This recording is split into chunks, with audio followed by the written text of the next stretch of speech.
I'm Judith Monachina here in the community television for the Southern Berkshire Studios in Lee, Massachusetts. And I run an oral history center, Housatonic Heritage Oral History Center at Berkshire Community College.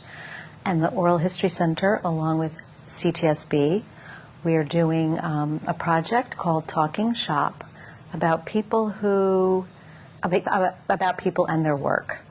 And today we're here with Christina Markham, and Christina is a piano technician. Very excited to hear about all the pieces of that job. And so here we are. We'll hear from Christina about her work, what she thinks about her work. You're welcome. It's such a pleasure, Christina. Thank you. Yeah, it's work that I don't know anything about. I remember seeing someone come to our house to tune a piano. It was a man, and but I never really thought about it. I remember the sound, but never thought about it really beyond that. Right. Sure. Yeah. It's not something that's on everybody's mind. Yeah. Well, it just reminds me of the many, many, many occupations that we don't see, that are out there that are interesting that we don't see. So, but this is an oral history interview that's will also be part of this Talking Shop series. And so, as an oral history, we're going to do a somewhat chronological story of your how you came to this. So we're going to start at the beginning. Okay. Can you tell me where you were raised? Sure. I was born and raised in very rural Michigan. My dad was a pig farmer and also worked at a feed mill full-time. And my mom was a piano teacher and also a church organist. Wow. So... Wow. Yeah, and so the piano was in your life. The piano was always around. I'd get home from school and there'd already be students in the studio playing, and so there was always music in my home. Yeah. Did you play as a child? I did. Yeah. I did. I started really young, and then when I was about 5, I believe, my mom sent me uptown to a different piano teacher, and I studied with a woman named Pam Doobie for my entire first 10 years of playing. Wow. Yeah. So having your mom as a teacher, how is that? That didn't work. Okay. And I think most people can understand that. It worked to an extent, and I could read music by the time I was 5, but as far as learning the discipline of practice and assigning music, that was better to come from someone else. So Pam Doobie. Yes. Yeah. She just recently retired, actually. Oh, wow. So she's still in touch with her. I'm familiar with her. Yeah, she still lives near my hometown. So, yeah. Yeah. So, did you live near your school? How did you get to school? So I'm very, very rural, and we took a bus to school. On days when I missed the bus, my mom would shoo me out the door with a broom, and I'd have to walk the 3 miles. Wow. But, yeah. School was close by. It was a sports-heavy school, like a lot of rural schools, and I was always in band. I was always in theater. And what did you do in band? I played trumpet and French horn. Wow. And then I was eventually the drum major. Wow. It's a lifetime ago, but yeah, I really, really enjoyed my experience in band, especially marching band. Yeah. So you marched at parades and... Yep, football games. Yeah. Oh, of course, right. Yeah. It was a great time. It was a great... extracurricular to be a part of, and you feel like a family, when you're in the band. And theater, what did you do in theater? Theater, I did not like being on stage, so a lot of times I was in the pit band. Once in a while I'd get up and do little roles, but I still have anxiety just thinking about that. I'm a behind the scenes kind of person. I do like to be part of the ensemble, but not out front. So you still have dreams about getting on stage? And not knowing my lines. Yes. My daughter is 14 and she's amazing at learning monologues, and just I'm so proud of her because I understand how much work that is, and she doesn't have the fear that I. So we'll get back to that because we'll get back to your kids. Sure. But it's interesting because you can see the different type of personality, right, in your own children, even though she probably knows some music too. She does. She plays guitar. Yeah. That's her instrument. And again, I was pushing for piano, but when it comes from Mom, it's tough. So she learned to read music and then switched to guitar, and I'm thrilled about it. Yeah. I'm thrilled she's chosen an instrument. It's a portable one, and that's kind of nice. Exactly, yeah. Easy to tune, too. Yes, you can sort of do it yourself. Yes. Yeah, that's great.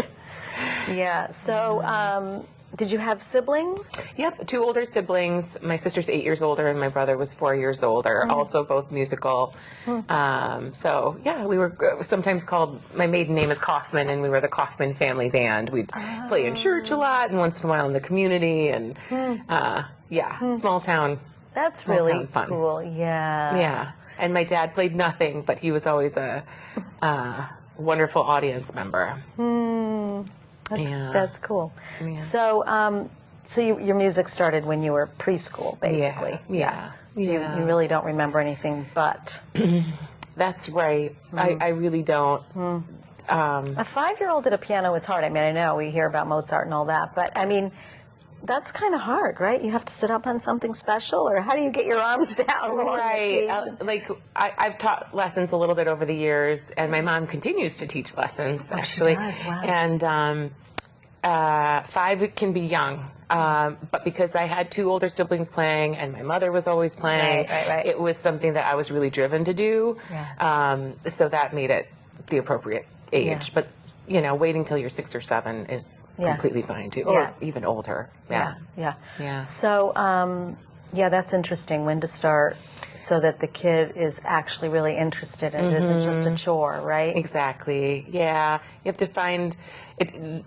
The child needs to be ready for it, have some dexterity, have an attention span, and then also, a somewhat spark of an excitement for music. And then the right teacher makes all the difference. Yeah. You can have just an excellent 5-star teacher, but if it's not a right fit for that kid, then that kid probably won't stick with it. So it's tricky, but yeah. Interesting. I think I had the wrong teacher. I'll blame it on the teacher. Okay, yeah, that works. So, when did you begin to have an interest in music as a way to make a living, or as a life, let's put it that way? Right. So I had an excellent teacher in Pam Doobie, and I worked really hard. I spent a lot of time at the piano, and I was in competitions when I was younger, and won scholarships to camps and such. And I felt like it was my strength, I tried tennis, I tried basketball, and I felt like music is what fit. Piano is what fit for me. So my senior year of high school, I was fortunate enough to go to be accepted to Interlochen Arts Academy, which is just south of Traverse City, Michigan, and it's a boarding school for musicians and artists. And I went from being a big fish in a small pond to being the tiniest minnow in an ocean of talent, and it was a wake up call for me about where I actually was with my playing, and I doubled down and I worked really hard while I was there. So you didn't get discouraged by the wake up call? I didn't. I was motivated by it. Yep. But I was also very realistic in that seeing students that had never ridden a bike or roller skated for fear of breaking a finger or a wrist, that there was, and that they would fly to New York every week for lessons from wherever they were in the country, there was just a level of dedication backed by a lot of financing that I just didn't have. So I actually learned there that I loved collaboration, and the idea of being front and center on stage was just not ever what I really wanted anyway. Right. So it just refocused me into collaborating musically. So tell me about with that collaboration. What did you do? So then when I went to college, I accompanied. I've been in more vocal lessons than 10 vocalists combined. I would accompany during voice lessons, cello lessons. I would do musical theater. I accompanied for that class. And yeah, I loved being a supporting role. I really loved that. And it gave me a huge span of the types of music I was working on and working up, and a lot of times my lessons in college were focused on the pieces I was working on in collaboration with other musicians. I just loved it. So can you remember one in particular that you liked, like a certain music theater experience? Or Yeah, I mean, I worked with this woman named Brooke Elliott, and she was just a phenom, and she was hilarious, and we just had some of the best times in the practice rooms, but she was wicked talented on top of that. Yeah. And I played for her senior recital, and my sister came to help me turn pages, and it was just so much fun. I just had such a good time with her. Yeah. Wow, I can see it's still affecting you. Yeah, and she actually went on to star in a number of TV shows. So I liked it. And so do you still follow her? You sort of know what she's up to? Yeah. She was yeah. I like to see, and some of our other classmates that I'm still in contact with, we talk about what's happening with everybody. Yeah, I mean, I had, from my high school, there were people playing for the president, and I've been really fortunate to know some really talented people that have gone on to make it in a really tough industry. Yeah. Really so tell tough. me about that. It's tough to make it because it's just so... Because it's grueling, because you're easily replaced. There's a lot of talent. And to stand out is really challenging. A lot of times it's the prodigies, it's the young people that are noticed when they're young that have the longest careers. It's hard to break in when you're, a post-grad to make waves when there's a 16-year-old that's, taking the internet by storm. But yeah. So, it's competitive, and that takes a certain personality that it's just not me. Yep.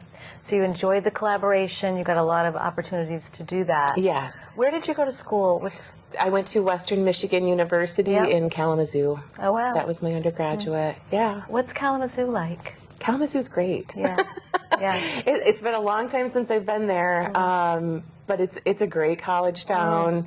There's a lot of diversity. Michigan has awesome programs about getting high schoolers into college for free. There's awesome things happening in Michigan with education. So. Yeah, they've had a fine state system for a long time. Yeah. That's cool. So, and then so at some point you start to think, okay, what am I going to do, right? How am I going to when I graduate, what will I do? So what did you do when you graduated? Well, I'll go back to Interlochen. Yep. And when I was there, of course, I had piano tuners in my home all the time growing up, with my mom having at one point 2 pianos. And I hadn't really given it a second thought. And at Interlochen, when you would go in the mornings, you'd get up and I'd pad downstairs in my jammies with my stack of music, and that's when you would claim your practice room for the day. They were in the basements of the dorms. Wow. So I'd set my stack down, and the only person down there was the piano technician. And he was super. I actually worked on trying to remember his name. Church is all I came up with as a last name, but I think he's probably long retired now, but he'd be down there working on the pianos, have the grand actions out, and I would go in, and talk to him, what's happening, and he'd be like, you need to get into this field.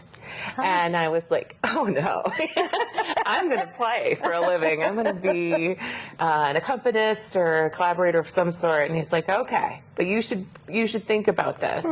And so when I graduated college with a Bachelor of Fine Arts degree, I was like, oh gosh, weddings, funerals, special events. I was gigging as much as I could, but it wasn't going to pay the bills.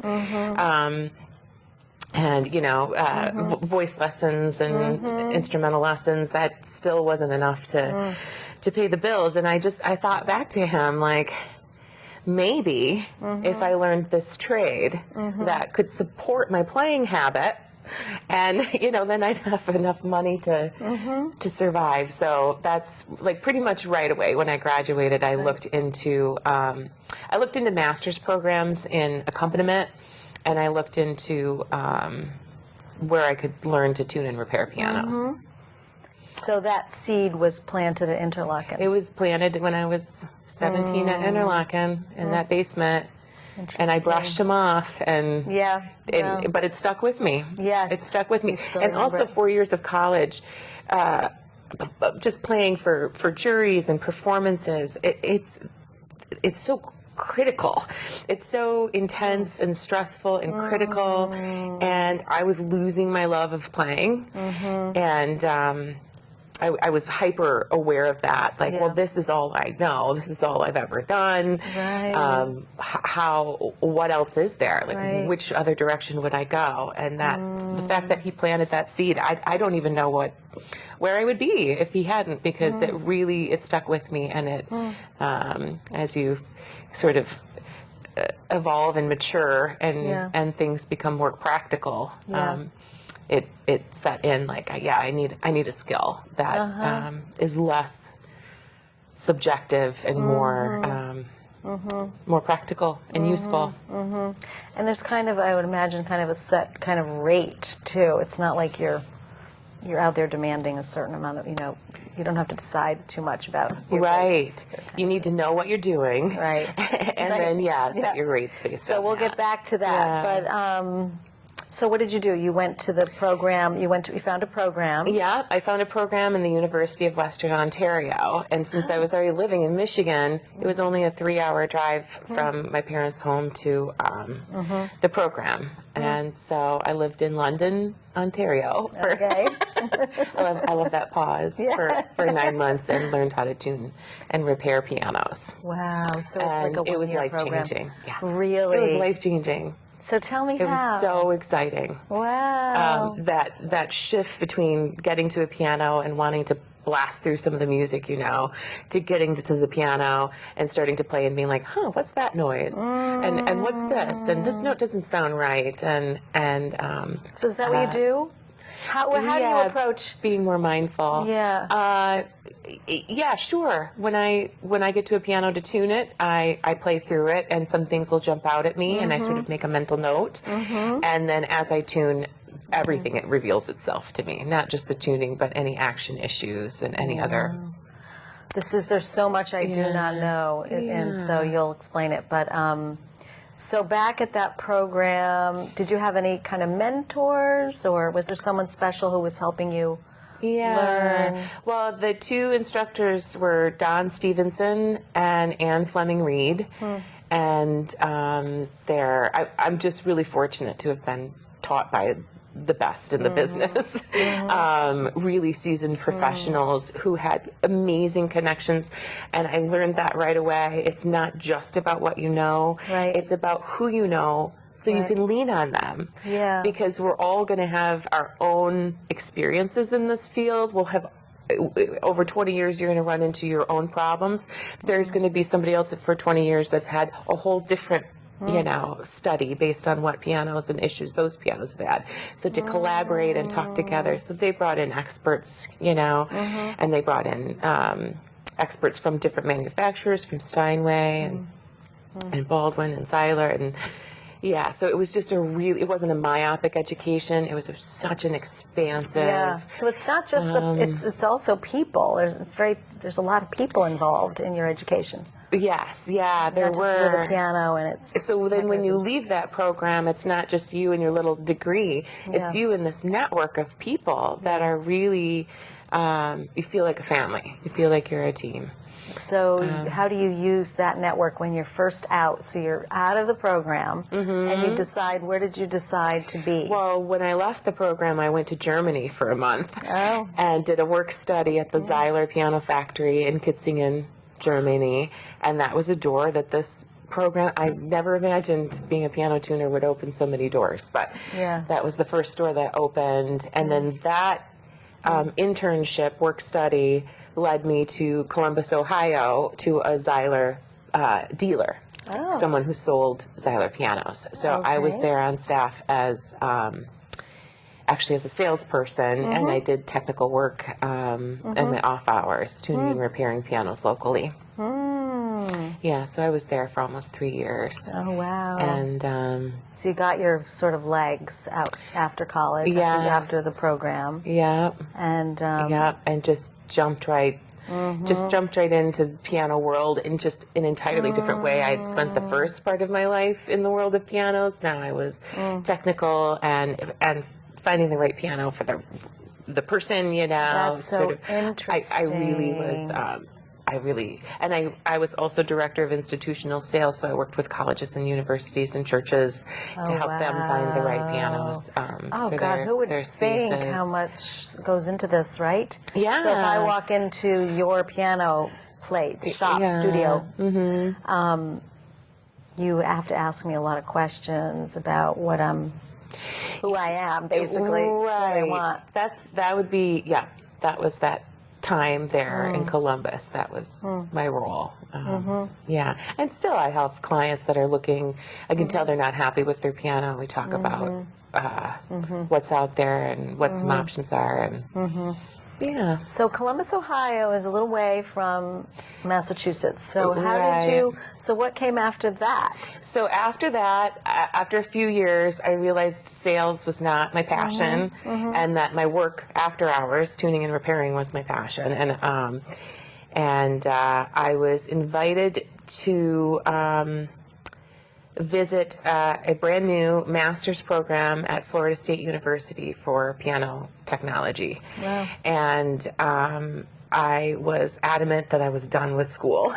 No more school. Like I'm in my mid-20s, mid to late 20s. I want to be living. I want to find a home base. I sort of bounced around and but I toured the program, and the head of that program was Anne Gurry, and I was pretty much sold once I met her. She's an incredible human being and a beloved technician and respected, and she had a very similar philosophy to what the program in London, Ontario did, which is we're going to bring in all the big hitters and we're going to connect you, and this is the program where we rebuilt pianos, where I took care of 75 of the School of Music pianos, where I got concert work experience, and it took my skills and my career to a whole other level, like a whole. So tell me about how that works. So a day there. How did you get access to all of this work as a student? Right. To go in at 5 o'clock before students come, to get a bunch of practice rooms, pianos ready, to get to the classroom where we might be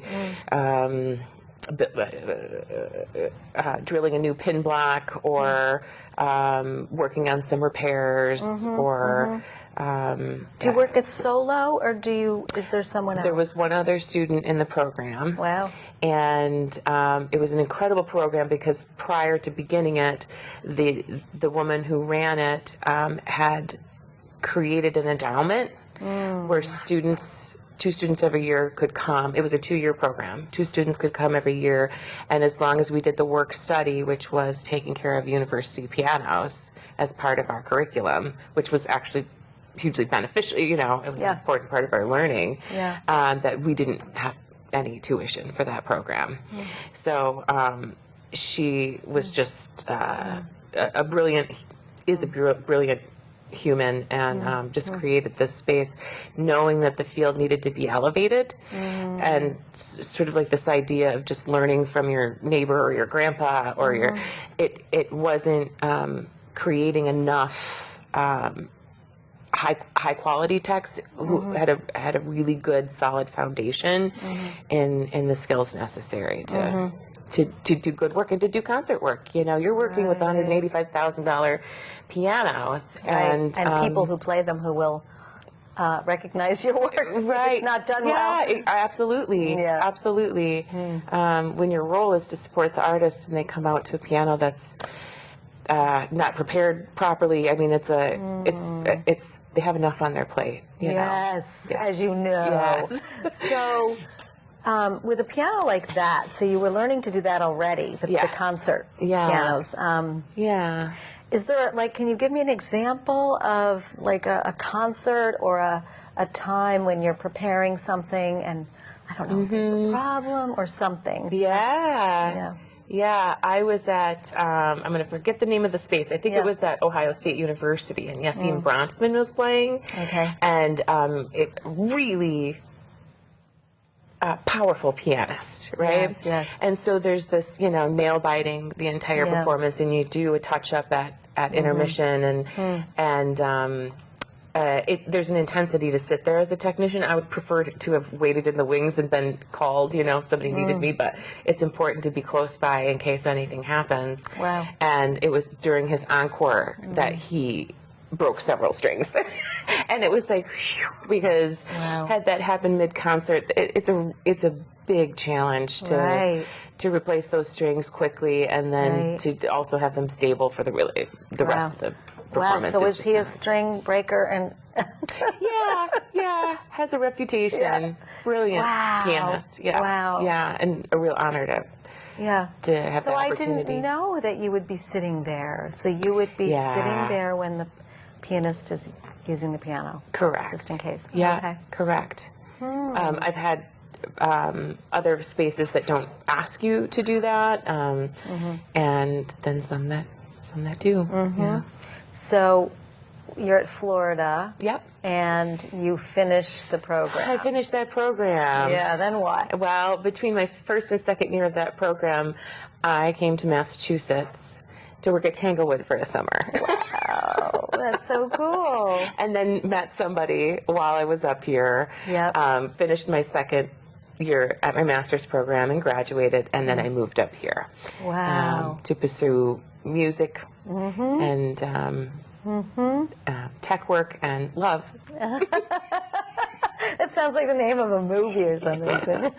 And love, a local guy who'd been here his whole life. So, yeah. Wow. He was a great tour guide. I learned all the back roads and side roads, and we did a lot of, pre-children, a lot of leisurely drives, which was really helpful, living somewhere new, starting a business where you go to people's homes to service their pianos, and in a somewhat confusing area to navigate when you're used to Midwestern grid. Everything's north, south, east, west. So navigating the hills is something very new. Yeah, and these dirt roads that don't have street signs. And, So did you immediately, when you got here, so you had worked at Tanglewood for the full season. Yeah. And what did you do? Tuned a lot of pianos. And who was the piano company then? It's Steinway. All Steinway. Yep. And Steve Carver was the head technician that summer. And Steve, again, did the same thing as my other amazing instructors, which was he had Steinway representatives coming to visit, giving technicals, always looking to raise standards and to teach. And it was incredible. So how many technicians would there be at Tanglewood? The summer I went, there were 3 plus the head technician. Wow. Yeah. So we were just, in the weeds. Yeah. So how many pianos would that be? I want to say, did they maybe bring in 100? Around 100 that season, 80 to 100. So we divvied those up between the 3 of us, and there's so much make it work. I remember it as being the most humid summer ever in my life. So the pianos were just freezing up, in these spaces that weren't temperature, humidity controlled, and it was just getting those keys to move up and down most of the time. Wow. And did you ever, so you learned how to take apart a piano, you learned how to do that, but did you ever have to do that? No, I don't have an interest in rebuilding. That being said, understanding rebuilding makes it so that there isn't a problem that I can't address, and I'm Right. also aware if the problem is too big that it needs a rebuild. Right. Right. So Right. that going deeper with it Right. just taught me how to handle.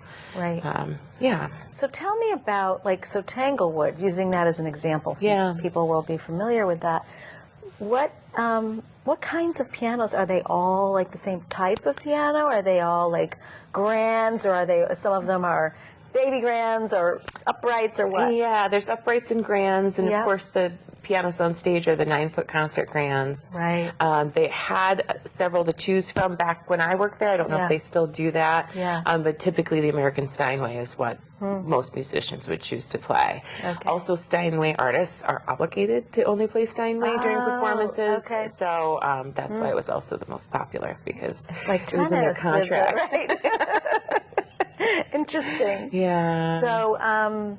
So you really got to know Steinways. I got to know Steinways, yeah, and I spent some time when I was working in sales, going out to the factory for well, and also with my education, I've done factory tours a number of times, and then also had some technical training out there, and some sales training, and At the Steinway factory. Yeah, at the factory, Which is in Astoria? Right. Is that right? Isn't there like a neighborhood called Steinway or something? There could be. Well, Yeah. it used to be that all the workers would, Yeah. live on, Yeah. Worker Row there. Wow. Yeah. And they're still there?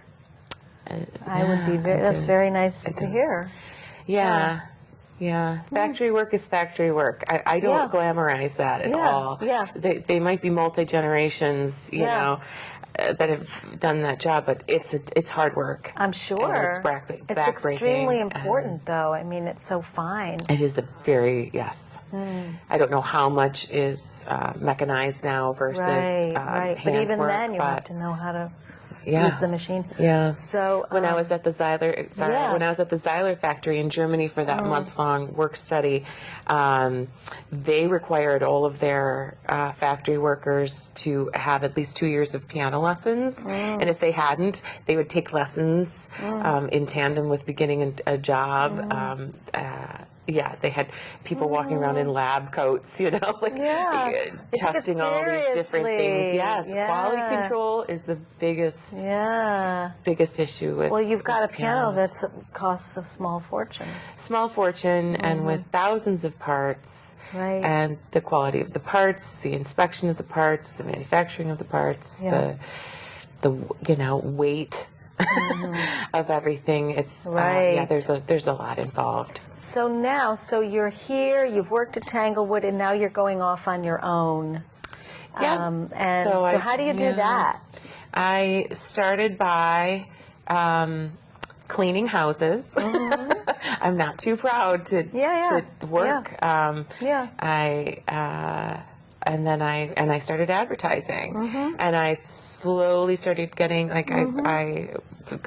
Kimball Farms was one of my earliest clients, because they had a technician who was familiar with the program I had gone through, and so they said, "Oh, somebody's in the area from this program. You need to use them." And so that's how I ended up with that position. And then slowly it just stacks up. There aren't a lot of us around, so once So you have institutions like Kimball Farm. Do you have other institutions too?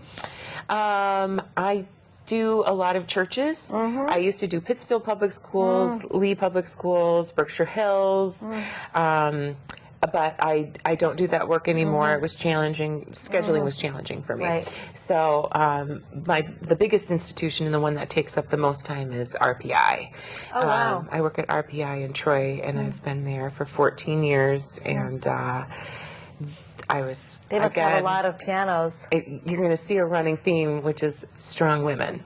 And see all these women. To have a women teacher during the first program in Canada, a woman for the master's program, and then a former dean at University of Michigan came to RPI to spearhead the music program at RPI, which seems counterintuitive at a tech school, but the connection is often very, very, Yeah, wow. So I sort of got in shortly after she arrived.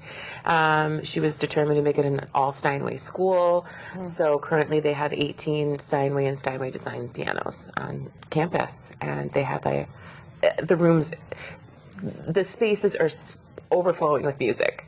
And it's such an incredible thing. Wow. It was amazing to watch it grow from the beginning. She was just recently retired, and I miss her so much. But she created something extraordinary, and it has adds such value to that school, which is already amazing, about as prestigious as you could get. And there were students coming to discover or to study whatever aspect of engineering, but they had taken 15 years of cello lessons or had played piano since they were a baby and played really well. So a lot of their programming has to do with music and media and electronics, and it's a lot of stuff I don't understand, but the pianos are being played, and I'm out there 3 times a year to tune and repair the whole fleet, and then other times for performances and recordings. So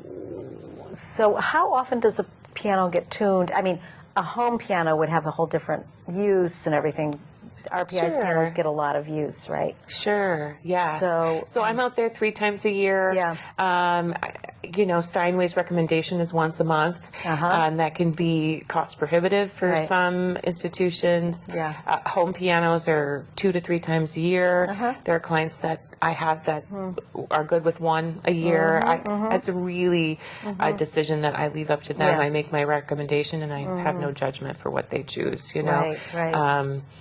Especially with younger students, beginner students, tuned piano, I sort of liken it to, would you buy your child used and broken soccer equipment, that only half works. Right. You want to have an instrument that fully functions and that can be tuned and that it's the most part of it tuned. But do people ask you about buying pianos too? Yeah, they do. So how do you advise them? I mean, obviously budget is a part of it. Budget is big, but I pre-COVID, we can do that. October of 2019, I reached out to the Steinway dealer in Latham, New York.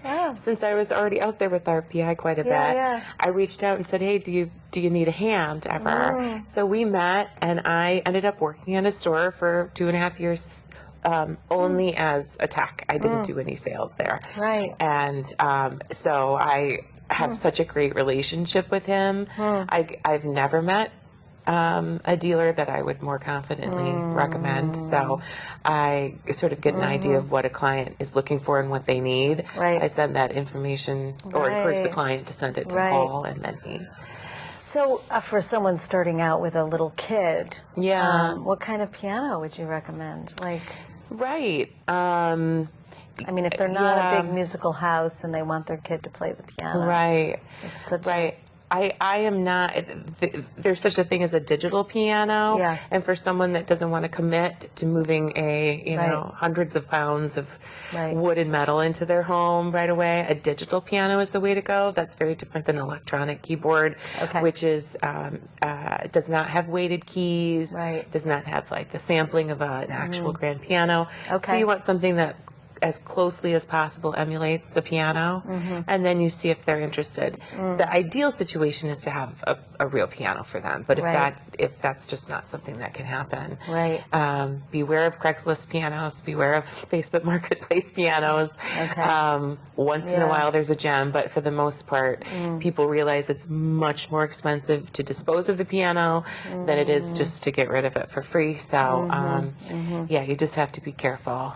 Always have a tech inspect a piano before you bring it into your space. Yeah, so it's sort of like a car. You have someone at the shop look at, someone at your mechanic look at it. Definitely. Yeah. That piano could have been stored in a barn for half its life. You just don't know. And to take all that effort to move it into your home, it'd be nice to know that it's a viable musical instrument. Yeah, wow, it's such a big deal. It is. But there are spinets, and there are spinets. I have a spinet. There's nothing wrong with a spinet. Yeah. It's a piano that reminds me a lot of my childhood piano. So I just love it. The kids have a great time with it. And the thing with spinets is that it's a very light action. So, you know, when my kids were 5 and they started playing, it wasn't like they had to work really hard.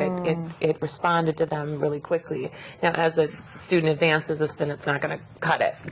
But as a beginner piano, as long as it can be tuned, and the keys go up and down. Right. So can you explain a spinet in case someone doesn't know what a spinet is? Sure. Don't even think they manufacture spinets anymore. Okay. So it would be a used spinet. You know, it's an oldie. Right. But a spinet is where the action is set down below the keys. So that makes it the shortest of all the pianos, which was a space saver when we had apartments and tiny homes. Yeah. Interesting. But because they don't manufacture them anymore, parts are, it's somewhat complicated to get things. All the techs have their stash of these certain elbows that you need for spinets, but the stashes are dwindling. Plus, a lot of times they're plastic, and the plastic is failing in the piece in the piano. Well, they're also failing in your kit because they're just as old as the ones in the piano. So, it's not really it's not a long-term solution, but it is, So, tell me, when you walk into someone's home, what do you do? So someone calls you and says, Christina, would you come and look at my piano and Sure. And tune it? I usually ask a couple questions. How long has it been since it's been serviced, and when did you get it? So that gives me an idea of what I'm going to see. I usually ask those questions on the phone first, so I can also allot enough time at that appointment. Just based on experience, you kind of know. Well, if it's been 10 years, but it's only a 20-year-old piano, it just gives you enough information to make some guesses. And I'll say, are there any problems that you've noticed, sticky keys or notes that are playing? And then I just set up the appointment and go in and see what I got. And so you see what you've got by playing it. And you open it up so you can see inside. And then I play, and I see what's going on. Just the other day, I had a client who had bought their piano from a Tanglewood sale, which we guesstimated was probably about 20 years ago. I think it's been tuned a couple times in 20 years, but not for a long time. But it was a really good piano, and it's been in the same space in her house for all these years, so there wasn't any major concerns other than it was terribly out of tune. And what does it feel like to get a piano that's terribly out of tune and then make it work?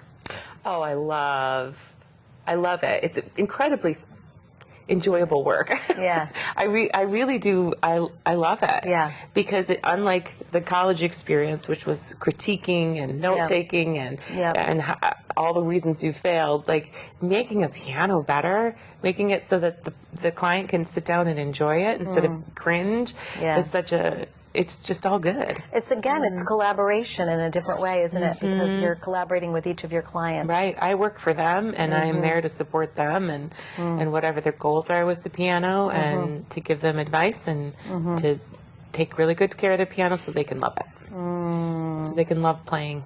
That's the whole point of it. And so you, is there a guild or a professional group that you're a part of? There is a guild. There's the Piano Technicians Guild. I am not a part of it. I had the unique experience of having this education, which is a rarity. I think there are 14 people total that have the master's degree that I have. Oh my! And a number of them don't live in this country. There was one from Australia. I think there was someone from Japan and Canada. My classmate was from Canada. So there's just a handful of us here. I don't think I'm above the guild by any means, but I feel like my work at Tanglewood and my work with Steinway and my education sort of. I just got into work is what I did. And I collaborate with other technicians. I'm still connected with other technicians. Which would be the purpose of the guild. And do you sort of set your own rate according, how do you decide? It's a good question. I don't know exactly. I was very slow to start raising my prices. I set my rate based on a quick search of what was happening around Berkshire County when I moved here. And I've never wanted to make my rate something that is not affordable to someone that doesn't make as much money. Right. In Michigan, I'm like the gypsy tuner, so when I go visit family in Michigan, I take my tools. I have people that, I have clients that have very, very little and do a payment plan to pay. I charge them the same as a second homeowner here. Right. It doesn't matter what you make, it doesn't matter the piano. I want to keep it, so I sleep well at night. Yeah. Fair for everyone. And what is a toolkit? What do you have to carry to Michigan to go fix those pianos, to work on those pianos? Yeah, well, mine's, of course, mustard yellow. And really cute. But, it's just your basic regulation tools, which is the adjustment of action parts. And then my tuning kit, which is my tuning hammer, mutes, because you can only tune one string at a time. So you slip your mutes in that quiet the strings you don't want sounding while you play. And my voicing tool, which is a tool you use to needle hammers to modify and typically mellow out the tone of a piano that's a little harsh or abrasive. So wow, those are my prized possessions. Yeah. How long have you had them? 24 years. And they last. And they last. Yes. That's pretty cool. It's not going anywhere. Yeah, that's great. There was a time I went to fly. I was flying with my kids back to Michigan, and for whatever reason, I think we only had carry-ons. So I had my tuning tools in my carry-on, and they said, absolutely not. It's longer than the 7 inches or whatever. And I was just like, I don't know. I don't know what to tell you. Might not be able to go. I don't know what to tell you. I'm like, it's like an extension of myself. Yeah. And she's like, well, it would be stored here. I think it was out of part, but it would be stored in our warehouse. And I was like, oh, so I could pick it up on my way back? And she said, no, it's like this. It was heartbreaking. I thought I was losing my tuning hammer forever, but she sort of said, never again. And I said, you got it. And so what do you do now when you travel? We typically drive. Yeah. When the kids are smaller, we drive straight through Canada, straight through straight through London, actually, where I first started my education. That's how you take the trip. Yeah, it's like a straight shot across. So it's long, but very cool. There. And so one more question: what would you recommend if someone wanted to sort of learn about this? How would someone learn? Where would they look? Is there like a great online site, or is there some program around? What would you recommend? Yep. So I would first look up the Piano Technicians Guild. Okay. And see if there's anyone in your area in the guild. Ideally, the leader of the guild would be a great resource. Okay. You could go to guild meetings. You can even become an associate member, where you could come and learn slowly through the guild and network in that way. Yeah. There's the North Bennett Street School in Boston that we had talked about earlier, which is a long-running and highly esteemed school. There's the University of Western Ontario, which was my program. They took a hiatus, and I believe they're back with new instructors. Finding teachers in this field is challenging because we're all in the field. So did you ever think of being a teacher? I am just now, after 24 years, creating something that might be it might be something that complements a piano studies program, which would be like a general understanding of the piano and the nomenclature and the mechanics and the workings, and it can really enhance a pianist's experience at the piano. And it also bridges the gap between technician and artist to be able to speak the same language. So I'm thinking of that as my kids get older and as my body hurts a little more. Think about, because it's physical work. It's very physical. Yeah, it's which is kind of nice. I mean, so many of us just sit and don't have physical work. Yeah. But there's a it's like it's a bit of both. You're sitting, but you're also, getting a pretty awesome upper body workout at the same time. So Anything else we should know? I noticed you have your pearls on. I do have my pearls on, my tuning pearls, Tuning pearls, I love that. I remember when I was at the education in at University of Western Ontario, so that was 24, 25 years ago, the dichotomy between what men, because we discussed everything about the business, including what you wear when you're in a client's home. Right. And back then, you know, I had a female and a male instructor, and the men could get away with, you know, jeans and a shirt and be all right, but the women sort of needed, like, we can't wear skirts because we're on the floor a lot of times and whatnot. Right. So we needed to dress up more than what men did, and it always didn't sit quite right with me. Like, can I be professional without being incredibly, you know, in a pantsuit or something that's uncomfortable? I need range of motion. I need to be on the floor. It's just not practical to be in any sort of expensive clothing. So I started wearing pearls. I might have jeans on, but I also have my pearls. That's great. And it's sort of my work mode of like, I'm professional, but I need to be able to move freely. And that's so great. that's something that as women it's we kind can of your do. uniform. You put your pearls on. And you have 3 children. I do have 3 children. And do they play the piano? They've all learned to play and have all gone their own ways. Yes. So my oldest has actually started printing off music and playing it. So it's like what they learned when they were younger, they're now starting to utilize as they get older.